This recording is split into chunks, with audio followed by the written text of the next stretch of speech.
হনুমান মা সীতার খোঁজ করতে করতে একসময় লঙ্কায় চলে আসেন এবং রাবণ তাকে বন্দী করে রাজসভায় নিয়ে আসেন। রাবণের সভায় বন্দী হয়ে দাঁড়িয়ে আছেন মহাবীর হনুমান। চারদিকে রাক্ষসদের হাসি আর অপমান। রাবণ ক্রোধে চিৎকার করে বলল, এই বানরের লেজে আগুন লাগিয়ে দাও।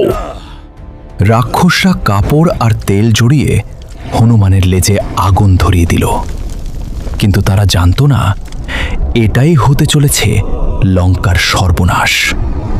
হনুমান মনে মনে শ্রীরামের নাম নিলেন আর মুহূর্তেই নিজের বিশাল রূপ ধারণ করলেন।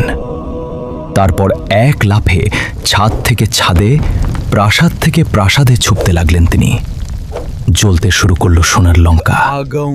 চারদিকে আগুন, চিৎকার, ধোঁয়ায় ঢেকে গেল পুরো নগরী। রাবণের অহংকার আগুনে পুড়তে লাগল, কিন্তু হনুমান শুধু একটি জায়গা ছুঁলেন না, মা সীতার আশ্রয় অশোক বাটিকা। শেষে সমুদ্রের জলে নিজের লেজের আগুন নিভিয়ে হনুমান বললেন, এটা শুধু শুরু, শীঘ্রই শ্রীরাম আসছেন।